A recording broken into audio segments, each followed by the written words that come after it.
Hi ಎಲ್ರಿಗೂ welcome back to my YouTube channel. ತುಂಬ ದಿನ ಆದಮೇಲೆ ಒಂದು ವಿಡಿಯೋ ಮಾಡ್ತಾಯಿದ್ದೀನಿ. ಅದೇನಪ್ಪ ಅಂತ ಹೇಳಿದರೆ, ಮನೆಯಲ್ಲೇ ಹಾರ್ಲಿಕ್ಸ್ ಪೌಡರ್ ಮಾಡಿಕೊಂಡೆ. ಸೊ ಅದು ರೆಸಿಪಿನ ನಿಮ್ಮ ಜೊತೆ ಕೂಡ ಶೇರ್ ಮಾಡ್ಕೊಳ್ಳೋಣ ಅಂತ ಹೇಳಿ. ಈ ಪೌಡರ್ನ ಯಾರು ಬೇಕಾದರೂ ತೊಗೋಬೋದು, ಈವನ್ ಪ್ರೆಗ್ನೆಂಟ್ ಲೇಡೀಸ್ ಕೂಡ ಇದನ್ನು ತೊಗೋಬೋದು. ಸೊ ಬನ್ನಿ ರೆಸಿಪಿ ನೋಡ್ಕೊಂಡು ಬರೋಣ. ಫಸ್ಟು ನಾನು ಮೊಳಕೆ ಕಟ್ಟಿ ಚೆನ್ನಾಗಿ 2-3 ದಿನ ಒಣಗಿಸಿರೋಂತಹ ಗೋಧಿ ತೊಗೊಂಡಿದ್ದೀನಿ, 1/4 kg. ಆಮೇಲೆ ಬಾದಾಮಿ 1 ಕಪ್, ಕಡಲೆ ಬೀಜ 1 cup, oats 1 cup, makhana 1 cup,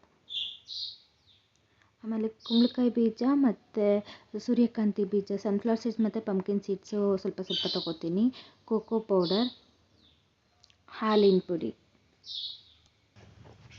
ಮೊದಲು ಒಂದು ಬಾಣಲಿಗೆ ಮೊಳಕೆ ಕಟ್ಟಿ ಚೆನ್ನಾಗಿ 2 ಡೇಸ್ ಒಣಗಿಸ್ಕೊಂಡಿರೋ ಗೋಧಿ ಹಾಕ್ಕೊಂಡು ಒಂದು 5 to 6 ಮಿನಿಟ್ಸು ಲೋ ಫ್ಲೇಮಲ್ಲಿ ಹುರ್ಕೊತಾ ಇದ್ದೀನಿ.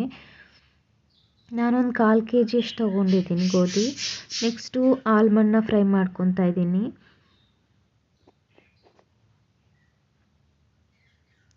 ಎಲ್ಲ ಲೋ ಫ್ಲೇಮಲ್ಲೇ ಫ್ರೈ ಮಾಡಿಕೊಂಡ್ರೆ ಚೆನ್ನಾಗಾಗುತ್ತೆ. ನೆಕ್ಸ್ಟ್ ಇಲ್ಲಿ ಕಡಲೆ ಬೀಜ ಹಾಕ್ಕೊತಾ ಇದ್ದೀನಿ. ಇದನ್ನು ಈಸಿಯಾಗಿ ಸಿಂಪಲ್ಲಾಗಿ ಮನೆಯಲ್ಲೇ ಮಾಡ್ಕೊಬೋದು ಮತ್ತು ಹೆಲ್ದಿಯಾಗಿ ಕೂಡ ಇರುತ್ತೆ.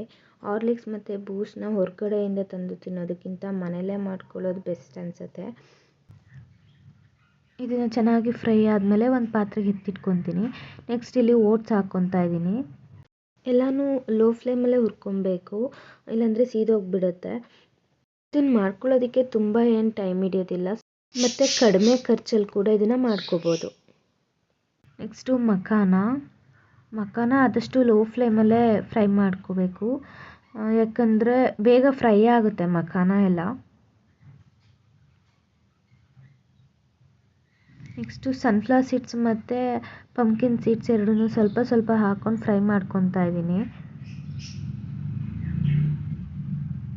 ಇಲ್ಲಿ ನಾನು ಯೂಸ್ ಮಾಡುವಂತಹ ಹಾಲಿನ ಪುಡಿ ಮತ್ತು ಕೋಕೋ ಪೌಡರ್ ಕೂಡ ನಂಗೆ ಆರ್ಟಿಫಿಷಿಯಲ್ ಅನಿಸುತ್ತೆ.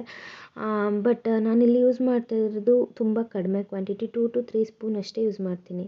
ಇಲ್ಲಿ ನೋಡಿ ಎಲ್ಲನೂ ಫ್ರೈ ಮಾಡಿಕೊಂಡು ಒಂದು ಪಾತ್ರೆಗೆ ಎತ್ತಿಟ್ಕೊತಾ ಇದ್ದೀನಿ. ಇದನ್ನು ಸ್ವಲ್ಪ ಆರೋದಕ್ಕೆ ಬಿಡಬೇಕು. ಸೊ ಇದೆಲ್ಲ ಸ್ವಲ್ಪ ಕೂಲ್ ಆದಮೇಲೆ ಒಂದು ಮಿಕ್ಸಿ ಜಾರ್ಗೆ ಹಾಕ್ಕೊಂಡು ಗ್ರೈಂಡ್ ಮಾಡ್ಕೊಬೇಕು.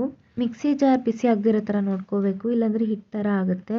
ಅದಾದಮೇಲೆ ಕೇಸರಿ ಹಾಕ್ಕೊಂಡು ಕೂಡ ಗ್ರೈಂಡ್ ಮಾಡ್ಕೊಳ್ತೀನಿ. ಆಮೇಲೆ ಒಂದು ಪ್ಲೇಟಿಗೆ ಎಲ್ಲ ಹಾಕ್ಕೊಂಡು ಕೋಕೋ ಪೌಡರ್, ಹಾಲಿನ ಪುಡಿ ಮತ್ತು ಕಲ್ಸಕ್ಕರೆ ಪೌಡರ್ ಹಾಕಿ ನೀಟಾಗಿ ಮಿಕ್ಸ್ ಮಾಡಿಕೊಂಡು ಜರಡಿ ಮಾಡ್ಕೊಳ್ತೀನಿ. ಯಾಕಂದರೆ ಇದೆಲ್ಲ ಸ್ವಲ್ಪ ತರಿ ಇರುತ್ತಲ್ಲ, ಎಲ್ಲ ಸಪ್ರೇಟ್ ಮಾಡ್ಕೊಬೇಕು. ಎಲ್ಲ ಹಾಲಿಗೆ ಹಾಕಿದಾಗ ತರಿ ಸಿಗುತ್ತೆ. ಜರಡಿ ಮಾಡ್ಕೊಂಡ್ಮೇಲೆ ಒಂದು ಬಾಕ್ಸಲ್ಲಿ ಸ್ಟೋರ್ ಮಾಡಿ ಇಟ್ಕೊಳ್ತಾ ಇದ್ದೀನಿ. ನನಗೆ ಇಲ್ಲಿ 1 kg ಅಷ್ಟು ಆಗಿದೆ. ನಿಮಗೆ ಯಾವ ಕ್ವಾಂಟಿಟಿಲಿ ಬೇಕು ಆ ಕ್ವಾಂಟಿಟಿಲಿ ಐಟಮ್ಸ್ ಸ್ವಲ್ಪ ಜಾಸ್ತಿ ತೊಗೋಬೇಕು. ಒಂದ್ಸಲ ನೀವು ಮನೇಲಿ ಟ್ರೈ ಮಾಡಿ ನೋಡಿ. ಈ ವಿಡಿಯೋ ಇಷ್ಟ ಆಗಿದ್ರೆ ಲೈಕ್ ಮಾಡಿ, ಶೇರ್ ಮಾಡಿ, ಕಮೆಂಟ್ ಮಾಡಿ, ಸಬ್ಸ್ಕ್ರೈಬ್ ಮಾಡ್ಕೊಳ್ಳೋದನ್ನ ಮರಿಬೇಡಿ. ಬೆಲ್ ಐಕಾನ್ ಮೇಲೆ ಕ್ಲಿಕ್ ಮಾಡ್ಕೊಳ್ಳಿ, ಅದರಿಂದ ನೋಟಿಫಿಕೇಷನ್ ಬರುತ್ತೆ. ಮತ್ತೆ ಇನ್ನೊಂದು ವಿಡಿಯೋ ಜೊತೆ ಸಿಗ್ತೀನಿ. Thanks for watching.